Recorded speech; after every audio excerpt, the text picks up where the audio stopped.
জীবনটা যদি কাঠ পেন্সিলে লেখা কোনো গল্প হতো তাহলে রাবার দিয়ে মুছে আবার নতুন করে লিখতে পারতাম। কারোর উপরে রাগ করে নিজেকে শেষ করার কথা ভুলেও ভাববেন না, কারণ আজ যে তোমার প্রিয় মানুষ কাল সে অন্যের প্রিয় মানুষ হয়ে যাবে। শুধু শুধু তোমার পরিবার তাদের প্রিয় সন্তানকে হারাবে।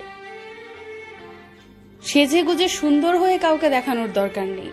যে ভালোবাসবে সে এমনিতেও ভালোবাসবে। জীবনে সুখে থাকার একটাই মন্ত্র, বিশ্বাস। নিজের উপর রাখো, লোকের উপর নয়। যার কাছে কিছু নেই তাকে দেখে পৃথিবীর সবাই হাসে, যার কাছে সবকিছু আছে তাকে দেখে পৃথিবীর সবাই জ্বলে।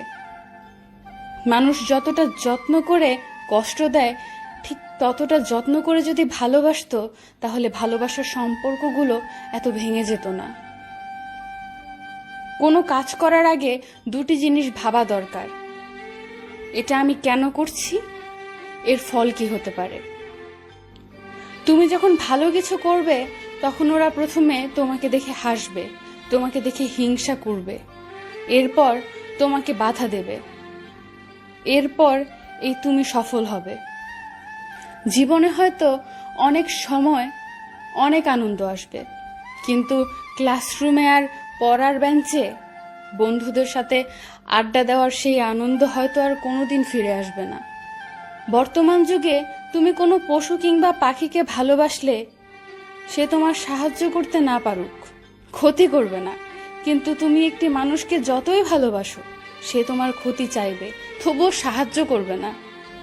রোজ বিয়ে হচ্ছে ঠিকই, তবে মানুষের সাথে মানুষের নয়, রূপের সাথে ক্যারিয়ারের। বন্ধুত্ব হোক কিংবা ভালোবাসা হোক, পাসওয়ার্ডটা কিন্তু একটাই, বিশ্বাস। বেশি চালাক মানুষের একটাই সমস্যা, তারা সব বোঝে, কিন্তু আপনি যে তার চালাকি বোঝেন সেটা তারা বুঝতে পারে না। আমাদের এমবিডিডি চ্যানেলের পাশাপাশি আমাদের অনন্য স্টোরি ইউটিউব চ্যানেলটির ভিডিও দেখতে উপরের ভিডিওটিতে ক্লিক করুন।